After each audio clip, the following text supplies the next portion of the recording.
आज की क्लास में हमारी एक्सरसाइज 12.2 को हम खत्म कर देंगे क्योंकि इसके बचे हैं सिर्फ और सिर्फ दो क्वेश्चन नंबर 10 और क्वेश्चन नंबर 11। तो क्लास को शुरू करेंगे फटाफट से। हमने लिया यहाँ पर क्वेश्चन नंबर 10। क्वेश्चन नंबर 10 में क्या बोला जा रहा है? There are two types of fertilizers F1 and F2। तो यहाँ पर हमने लिखा फर्टिलाइजर, हमारे पास दो फर्टिलाइजर है F1 और F2।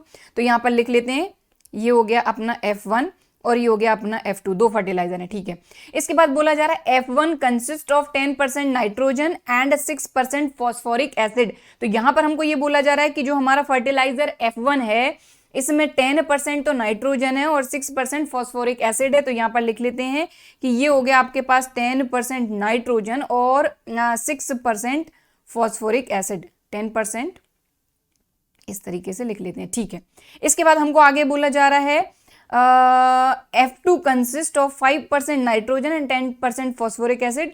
तो जो F2 हमारा फर्टिलाइजर है उसमें जो है 5% तो नाइट्रोजन है और 10% तो आपका फॉस्फोरिक एसिड है। ठीक है, आगे क्या बोला जा रहा है?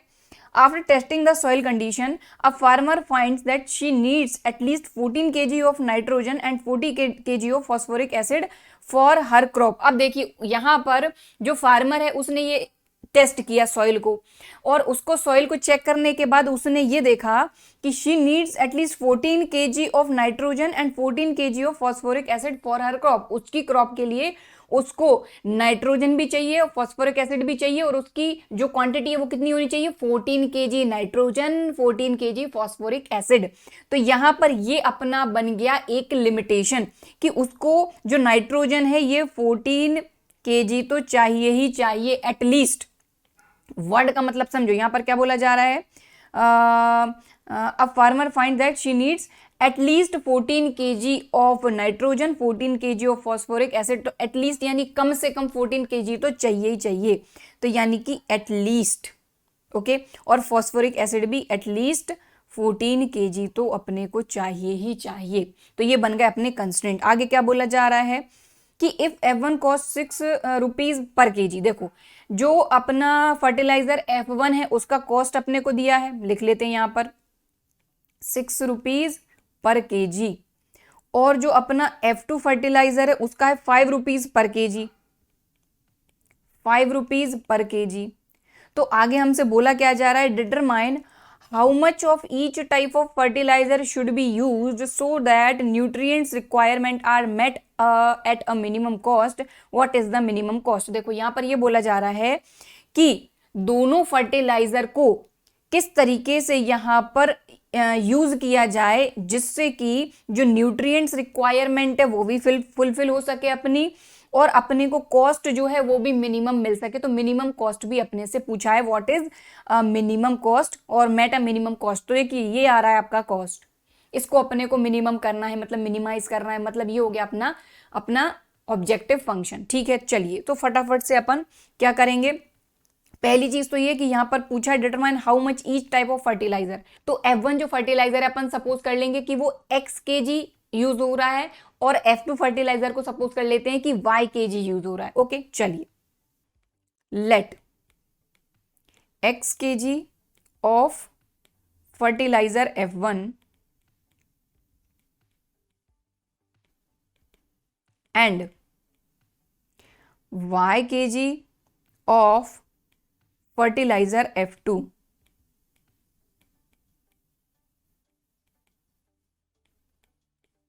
यूजेस। ठीक है, अपन ने सपोज कर लिया कि पहली बात तो अपने को इतना तो अपने को सपोज करना पड़ेगा ना कि कितना फर्टिलाइजर F1 यूज हो रहा है और कितना फर्टिलाइजर F2 यूज हो रहा है। ठीक है, तो ये अपन ने सपोज कर लिया x और y।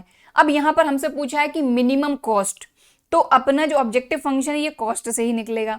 तो अपन ने यहां पर F1 फर्टिलाइजर को x kg सपोज किया, F2 फर्टिलाइजर को y kg सपोज किया, और इसका कॉस्ट x का हो जाएगा 6 और y का हो जाएगा 5 रुपीज पर kg। तो यहां पर हो जाएगा 6x 5y, ये हो जाएगा अपना क्या? Objective function. ठीक है, तो मिनिमम कॉस्ट इसी से मिलेगा। सो यहां पर लिखेंगे कि अपना जो मिनिमम कॉस्ट है, मिनिमम कॉस्ट क्या हो जाएगा? 6x प्लस 5y, और यही है अपना ऑब्जेक्टिव फंक्शन। तो यहां लिख लेंगे let objective function, objective function ये अपना क्या हो जाएगा? z equal to 6x plus 5y, जिसको कि अपने को मिनिमाइज करना है। बात समझ गए? ठीक है, अब सब्जेक्ट टू कंस्ट्रेंट पर चलेंगे। हमको बोला है कि 14 kg आपको यहां पर 14 kg आपको यहां पर नाइट्रोजन एटलीस्ट 14 kg चाहिए और फॉस्फोरिक एसिड भी एटलीस्ट 14 kg चाहिए। सो यहां पर देखिए ये नाइट्रोजन, अब ये परसेंटेज में तो उसको थोड़ा सा चेंज कर लेंगे। ये हो जाएगा अपना 10/100, ये हो जाएगा अपना 5/100, यहां पर ये हो जाएगा 6/100, ये हो जाएगा 10/100। ठीक है, कोई दिक्कत नहीं। तो ये हो जाएगा आपका 10/100x plus 5/100y is greater than and equal to 14 kg। Okay, चलो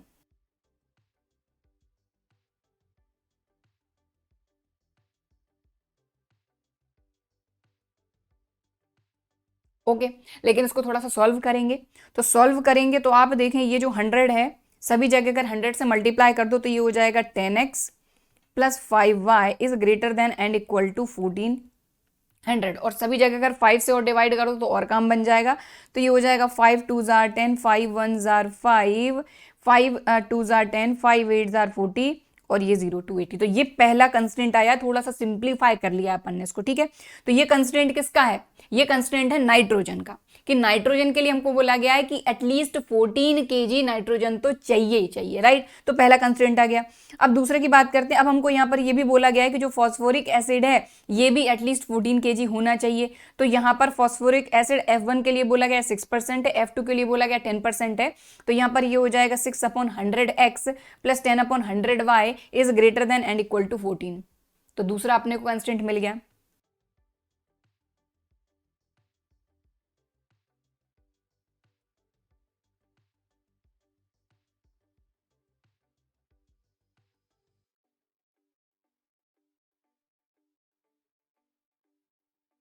तो दूसरा कंस्टेंट अपन यही लिख लेते हैं, 6/100x plus 10/100y is greater than and equal to 14। Same यहां पर करेंगे, 100 से सभी जगह मल्टीप्लाई कर देंगे। तो ये हो जाएगा 6x plus 10y is greater than and equal to 1400, और यहां पर 2 से डिवाइड भी कर सकते हैं। तो 2 3 जार 6, 2 5 जार 10, 2 7 आर 14। तो ये आ गया आपका सेकंड कंस्टेंट। बाकी तीसरा कंस्टेंट आपको पता है कि x is greater than and equal to 0, y is greater than and equal to 0। ये आ गया आपका थर्ड कंस्टेंट। ठीक है, तो इनको हमको थोड़ा सा सिंप्लीफाई करना पड़ा। ऑब्वियसली जब इनकी लाइन को ड्रॉ करेंगे तो थोड़ी सी आसानी होगी। चलिए, सो यहां पर हमने कंस्टेंट बना लिया। अब उन्हीं कंस्टेंट में हमको यहां पर बताना है मिनिमम वैल्यू, मिनिमम कॉस्ट। तो उसके लिए वही कहानी है यार, कुछ ज्यादा अलग नहीं है। ये पहला कंस्टेंट है, सबसे पहले इसकी एक लाइन ड्रॉ करेंगे। ये दूसरा कंस्टेंट है, यहां से एक इक्वेशन लेके लाइन ड्रॉ करेंगे। चलिए, सो फटाफट से कर लेते हैं। पहला कंस्टेंट आपको दिख रहा है यहां पर क्या है, 2x plus y equal to 280। ठीक है, अगर आपने x 0 लिया तो y आपको मिल जाएगा 280, और अगर आपने y 0 लिया तो x आ जाएगा 2 1 2, 2 4 140। इसको ड्रॉ कर लो सबसे पहले तो। सो x 0 y 280, तो x 0 y 280 50 के बाद आएगा। तो ये सपोज कर लो ये यहाँ कहीं होगा। ठीक है, तो चलो ये हो गया आपका 280। ओके, फिर x 140 y 0, तो x एक्सिस पर आएगा 140, 140 कहाँ आएगा, यहाँ कहीं आना चाहिए। तो यहाँ पर ये आ गया आपका 140। ओके, चलो ज्वाइन कर दो फटाफट से दोनों को।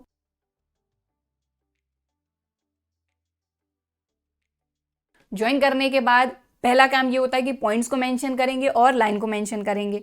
तो पॉइंट्स अपने क्या है यहाँ पर, तो ये पॉइंट है पहला वाला, ये वाला जो पॉइंट है ये अपना है x 0 y 280, राइट। और यहाँ पर ये जो पॉइंट है ये आपका है x 140 और y 0, और ये जो लाइन है इसको मेंशन करेंगे। लाइन है अपनी 2x plus y equal to 280। तो ये हो जाएगा आपका 2x plus y equal to 280। Okay, चलिए अब जो दूसरा कंस्टेंट है उस पर चलते हैं। दूसरा कंस्टेंट है अपना ये। ठीक है, तो इसकी इक्वेशन उठाएंगे, लाइन को ड्रॉ करेंगे। तो 3x plus 5y equal to 700। तो यहाँ से 3x plus 5y equal to 700। तो अगर आपने x 0 लिया तो y क्या आएगा, 5 से इसमें डिवाइड कर दो। 5 1 जार 5 और 2 बचेगा, तो 5 4 जार 20, 140 आ गया। ठीक है, अगर y आप 0 ले लेते हो तो x आ जाएगा आपका 700/3। ओके, तो ये हो जाएगा, देखो 700 से आप 700 में 3 से डिवाइड करोगे तो ये समथिंग आना चाहिए आपका 233.3। ठीक है, चलो यहाँ पर ड्रॉ करते हैं इसको। तो सबसे पहले देखेंगे x0 y140, तो x0 y140 तो अपने को कहाँ मिलना चाहिए, 140 यहाँ कहीं मिलना चाहिए, x0 y140। चलो ठीक है, इसके बाद दूसरा है x अपना ये और y 0 यानी कि 233.3, तो 233 तो यहाँ कहीं होना चाहिए 233.3। ठीक है, ओके क्लियर। अब इनको ज्वाइन कर दो फटाफट से, तो ज्वाइन करेंगे। ओके, लाइन को मेंशन करेंगे, पॉइंट्स को मेंशन करेंगे। तो लाइन है अपनी 3x plus 5y, 3x plus 5y equal to 700। अब इन पॉइंट्स को मेंशन करेंगे, तो ये जो पॉइंट है ये है आपका 700/3, और ये वाला जो पॉइंट है इधर पे ये है आपका 0,140। ओके, तो दोनों लाइंस को जो है हमने ड्रॉ कर लिया। अब हमको एक चीज देखना है कि जो सॉल्यूशन है वो इस तरफ है या इस तरफ है। अब x is greater then 0, y is greater then 0 है, मतलब कि इतने ही एरिया में आपका जो भी फिजिबल रीजन रहेगा वो आपको मिलेगा। तो चेक करने का वही सिंपल तरीका, भाई ओरिजिन उठाओ और चेक कर लो। सो यहाँ पर अगर अपन अपनी ये जो कंस्ट्रेंट देखें तो ये पहली इनइक्वालिटी है, ये दूसरी इनइक्वालिटी है। अगर इसमें x की जगह पे 0, y की जगह पे 0 रखोगे तो यहाँ आ जाएगा 0 0, तो 0 इज ग्रेटर देन 280 होगा क्या, भाई बिल्कुल नहीं होना। ठीक है, और यहाँ पर 0 इज ग्रेटर देन 700 होगा क्या, बिल्कुल नहीं होना। मतलब कि कहने का ये है कि ये जो है, ये जो ओरिजिन है, ये जो है ये अपने फिजिबल रीजन में नहीं आ रहा है। मतलब सॉल्यूशन इस तरफ है, फिजिबल रीजन इस तरफ है। मतलब आप देख रहे हैं जो भी फिजिबल रीजन मिलेगा ये अनबाउंडेड मिलेगा। चाहो तो आप ये चीज इस तरीके से मेंशन कर दो कि एट ओरिजिन 0 0 अपनी जो इनइक्वालिटी है ये क्या है, 2x plus y is greater than and equal to 280, और 3x plus 5y is greater than and equal to 700। अब इसमें आप x और y की जगह पे 0 रखोगे तो ये 0 is greater than and equal to 280 आ गया, ये आ गया 0 is greater than and equal to 700 आ गया। आप खुद बताइए आप क्या 0 700 से बड़ा है या 280 से बड़ा है, ऑब्वियसली नहीं है। तो यहाँ लिखेंगे विच इज नॉट ट्रू, ये सही नहीं है। कहने का मतलब यह हुआ कि इस तरफ सॉल्यूशन ना होके इस तरफ सॉल्यूशन है, तो फिजिबल रीजन मिल गया। तो इसको अपन थोड़ा सा हाईलाइट करेंगे, तो इस तरीके से इस तरफ है हमारा पूरा फिजिबल रीजन।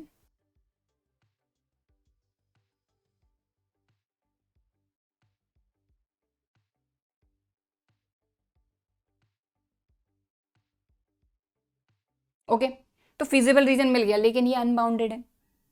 अब अनबाउंडेड हो या फिर बाउंडेड हो, कॉर्नर पॉइंट मेथड से तो हमको मिनिमम या मैक्सिमम वैल्यू तो निकालनी ही पड़ेगी। तो कॉर्नर पॉइंट की बात करें तो देखो ये वाला पॉइंट आपका रहेगा, अनबाउंडेड रीजन की बात करना है तो उसमें ये कॉर्नर पॉइंट है, ये कॉर्नर पॉइंट है और ये कॉर्नर पॉइंट है। ठीक है, अब इस पॉइंट की अगर बात करी जाए तो अगर आपको क्लियर नहीं दिख रहा है तो आप क्या करोगे, ये दोनों लाइन एक दूसरे को इंटरसेक्ट कर रही हैं, दोनों को सॉल्व करो और आपको इसकी एक्स और वाई की वैल्यू मिल जाएगी। तो अपन क्या करते हैं, दोनों लाइन को सॉल्व कर लेते हैं फटाफट से। देखो जरा, तो हमारी जो लाइन है, अपन यहाँ पर एक चीज और लिख लेते हैं, इस पॉइंट को नाम दे देते हैं। ये वाला पॉइंट आपका ए हो गया, ये वाला पॉइंट आपका बी हो गया और ये वाला पॉइंट आपका सी हो गया। ये अपने कॉर्नर पॉइंट है। अब एक चीज का ध्यान दो कि ये जो ए है इसके कोऑर्डिनेट तो ये रहे 700/3, 0। बी के कोऑर्डिनेट अपने पास नहीं है, सी के कोऑर्डिनेट ये अपने को दिख ही रहे हैं। अब हालांकि यहां से अगर देखा जाए तो x 100 है और जो y है वो आपका 80 क्लियर दिख रहा है, बट फिर भी कई बार ऐसा होता है कि कई बार हमको क्लियर नहीं दिख पाता, इसलिए दोनों लाइन को हम सॉल्व कर लेंगे जिससे हमको x और y की वैल्यू मिल जाएगी। तो अब यहां पर लिखेंगे कि सिंस b इज द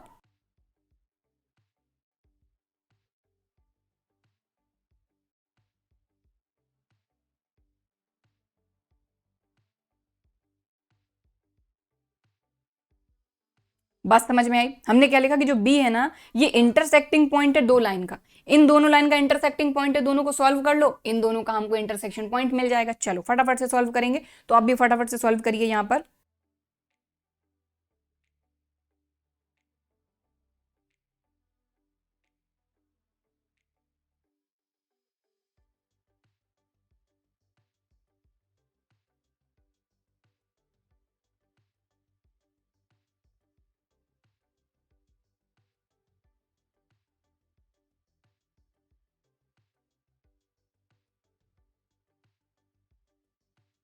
तो इस चीज़ को एक्सप्लेन करने की ऑब्वियसली मुझे ज़रूरत नहीं है, क्योंकि ये आपकी 10th क्लास में जो आप पढ़ते आ रहे हैं बस वही हमने किया है कि इन दोनों इक्वेशन को सॉल्व कर लिया है। x की वैल्यू आ गई, y की वैल्यू आ गई, मतलब सीधा कहने का मतलब ये है कि जो b पॉइंट है उसके कोऑर्डिनेट आ गए अपने 100 और 80। ठीक है, तो यहां पर आप लिख लीजिए सो कोऑर्डिनेट्स ऑफ पॉइंट बी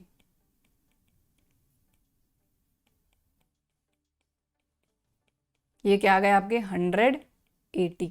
ठीक है, अब यहां पर आप देखेंगे कि हमने जो यहां पर फिजिबल रीजन देखा है इसमें आपने क्या ऑब्जर्व किया, जो फिजिबल रीजन है ये अनबाउंडेड है। सो कॉर्नर पॉइंट मेथड से हम क्या करेंगे, यहां पर सबसे पहले मिनिमम वैल्यू फाइंड करेंगे। ठीक है, सो यहां पर लिखेंगे कि सो वी ऑब्जर्व दैट, हमने ये ऑब्जर्व किया है, हमने जो फिजिबल रीजन बनाया उसमें ऑब्जर्व दैट कि जो फिजिबल रीजन है हमारा वो अनबाउंडेड है, that feasible region is unbounded, region is unbounded, right. So हम कॉर्नर पॉइंट मेथड लगाएंगे अपन। ठीक है, बाय कॉर्नर पॉइंट मेथड। तो कॉर्नर पॉइंट मेथड तो आपको लगानी ही लगानी है, चाहे जो फिजिबल रीजन है वो बाउंडेड रहे या अनबाउंडेड रहे। बाउंडेड में क्या होता है कि कॉर्नर पॉइंट मेथड के बाद काम खत्म हो जाता है, लेकिन अनबाउंडेड में कॉर्नर पॉइंट मेथड के बाद काम खत्म नहीं होता, एक स्टेप और करनी होती है। चलिए, सो यहाँ पर कॉर्नर पॉइंट मेथड लगाएंगे अपने सारे के सारे जो पॉइंट हैं ए बी और सी। तो बी का तो आ गया 180, ठीक है, ए के कोऑर्डिनेट और सी के कोऑर्डिनेट। और देखते हैं तो ए के कोऑर्डिनेट अपने क्या है, यहाँ पर देखिए 700/3, 700/3, 0, और ये क्या है अपना 0 to 80, 0 to 80। अब क्या करेंगे, जो हमारा ऑब्जेक्टिव फंक्शन है उसकी वैल्यू फाइंड करेंगे। तो z इक्वल टू क्या है जरा हमारा देख लेते हैं फटाफट से। ये रहा अपना 6x + 5y।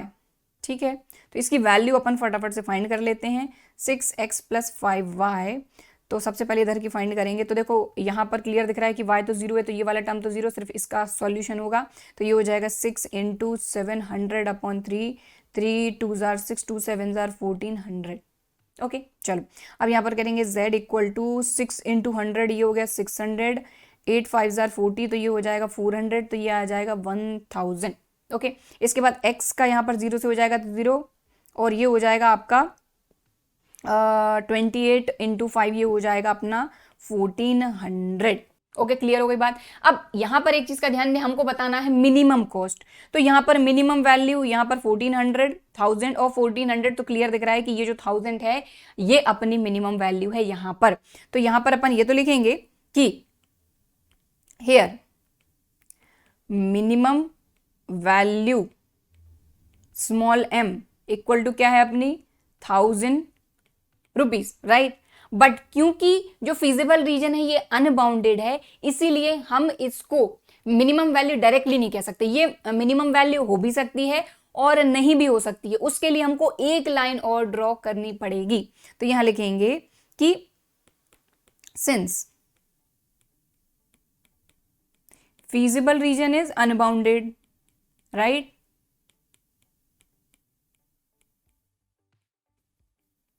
So जो m इक्वल टू 1000 है ये मिनिमम वैल्यू हो भी सकती है और नहीं भी, मे और मे नॉट बी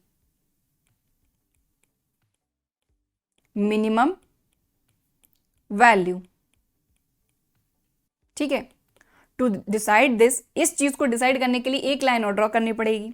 ठीक है, to decide this we draw, हम क्या ड्रॉ करेंगे, अब मिनिमम वैल्यू की बात हो रही है तो z is less then m। अगर मैक्सिमम वैल्यू की बात होती तो z is greater then m होता, राइट। चलिए, सो z क्या है अपना 6x + 5y, 6x + 5y is less then m अपना आया है 1000। इसको ड्रॉ करेंगे सबसे पहले, और ध्यान दें कि ये जो लाइन ड्रॉ होगी, क्योंकि यहाँ इक्वल नहीं है इसलिए ये लाइन जो ड्रॉ होगी ये डॉटेड लाइन ड्रॉ होगी। ठीक है, क्लियर। चलिए, सो सबसे पहले इसकी बात करते हैं। हमने लिया 6x + 5y इक्वल टू 1000, तो x की जगह पे अगर हमने 0 लिया तो y हमको मिल जाएगा 5 2 10, तो ये आ गया 200, राइट। अगर y अपन ने 0 लिया तो ये x आ जाएगा अपना 1000/6। यानी कि 166.666 एंड सो ऑन। चलो, तो सबसे पहले इस लाइन को ड्रॉ करेंगे। तो ध्यान दें x0 y 200, x0 y 200, तो x0 y 200 ये रहा पॉइंट, ठीक है। तो ये y 200, फिर 166.6 और y0, तो 166.6 ये यहाँ कहीं होना चाहिए, ठीक है। तो दोनों को ज्वाइन कर देंगे अब अपन।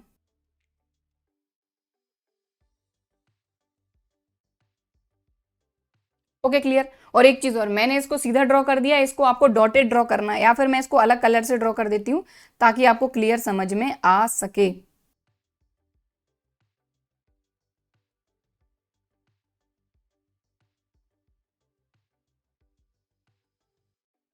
ठीक है, तो इस लाइन को आपको डॉटेड ड्रॉ करना है, मैंने इसको अलग कलर से ड्रॉ कर दिया ताकि आपको यहां पर क्लियर दिख सके। ओके, चलो। सो लाइन तो हमने ड्रॉ कर दी है। अब हमको ये देखना है कि ये जो हमारी लाइन है, ये जो हमारी रेड कलर की लाइन है जिसको कि आपको डॉटेड ड्रॉ करना है, उस लाइन का जो सॉल्यूशन है ये इस तरफ है या इस तरफ है। तो चेक करने का तरीका वही है, ओरिजिन से अपन चेक कर लेंगे, ठीक है। तो इस लाइन की इक्वेशन उठाते हैं, यानी इनइक्वालिटी उठाते हैं अपन। तो ये इनइक्वालिटी अपनी है m, z is less then m। तो अब यहां लिखेंगे now at origin 0 0 6x plus 5y is less then 1000। इसमें x की जगह पे 0, y की जगह पे 0 रखोगे तो 0 इज लेस देन 1000 आ जाएगा, जो कि बिल्कुल ट्रू है। इसका क्या मतलब हुआ कि हमारा ये जो इनइक्वालिटी है, ये वाली जो रेड कलर की लाइन है, z is less then m, ये जो है इसका जो सॉल्यूशन है ये इस तरफ है, ठीक है। तो इसको अपन हाईलाइट कर देते हैं। ओके, क्लियर, समझ में आ गई बात। तो इसको अपन ने हाईलाइट कर दिया। और आप खुद एक चीज क्लियर देखें कि इस वाले एरिया में और इस वाले एरिया में कोई भी कॉमन पॉइंट नहीं है। अब आप बोल रहे होंगे कि ये वाला जो पॉइंट है ये कॉमन है, बिल्कुल नहीं है। क्यों? क्योंकि ये डॉटेड लाइन है, आपको इसको डॉटेड बनाना है, मैंने सीधा सीधा बना दिया। तो जो डॉटेड लाइन है, डॉटेड लाइन का मतलब ये होता है कि लाइन में जो पॉइंट है, लाइन में जो पॉइंट है वो इसका सॉल्यूशन नहीं है। ओके, बात क्लियर हो गई। सो यहां पर हमने देखा कि ये जो हमारा फिजिबल रीजन है उसमें और z is less then m में कोई भी पॉइंट कॉमन नहीं है, ठीक है। इसीलिए अगर कॉमन पॉइंट आ जाता तो क्या होता, तो यहां पर कोई भी मिनिमम वैल्यू नहीं होती, यानी जो 1000 वैल्यू आई है वो मिनिमम नहीं होती। ओके, लेकिन यहां पर हमने देखा कि यहां और यहां आप खुद क्लियर देख रहे हैं कोई भी पॉइंट यहां पर कॉमन नहीं है, इसलिए जो 1000 है वो आपकी मिनिमम वैल्यू होगी। Okay, clear. सो यहां पर ये चीज आपको मेंशन करनी है कि सिंस z क्या था अपना 6x plus 5y is less then 1000 and feasible region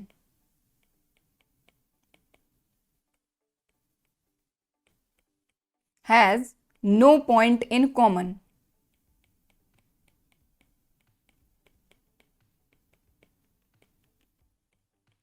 सो जो 1000 है वही आपकी मिनिमम वैल्यू है।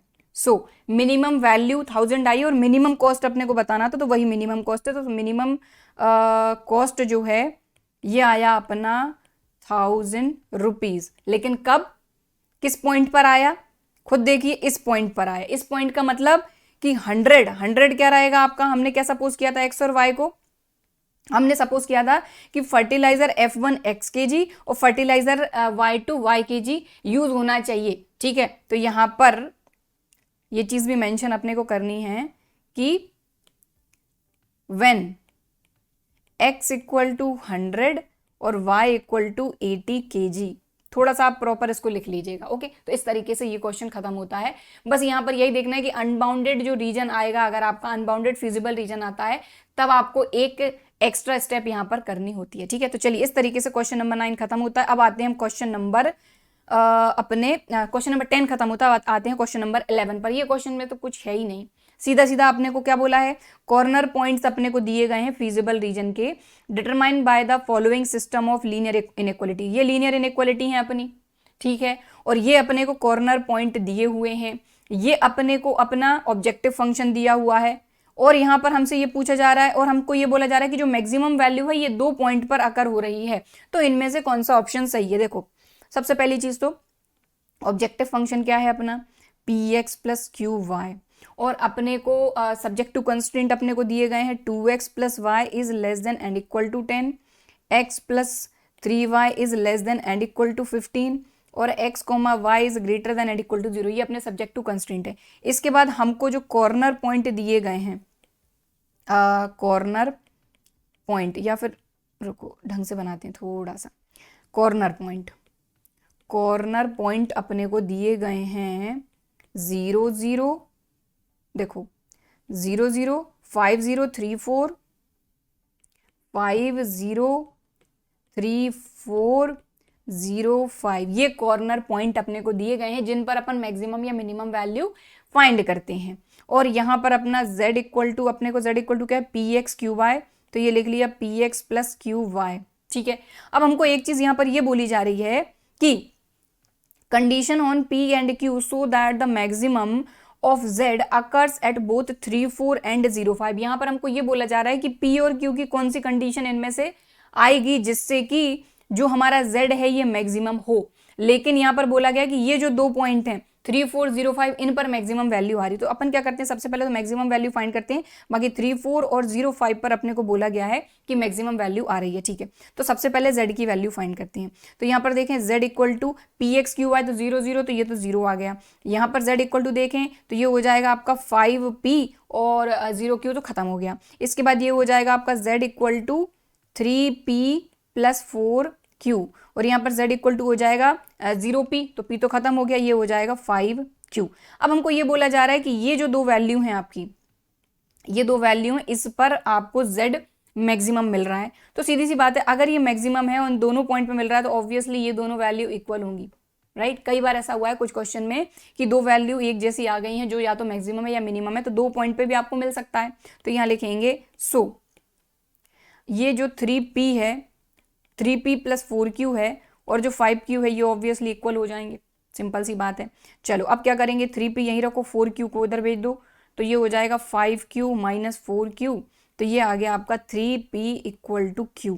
अब देख लो कौन सा ऑप्शन यहाँ पर सही आ रहा है, 3p equal to q, sorry 3p equal to q, तो 3p इक्वल टू q, तो यहाँ पर आपको ज़्यादा दिक्कत वाली बात है ही नहीं, ये जो डी ऑप्शन है ये अपना करेक्ट है बस।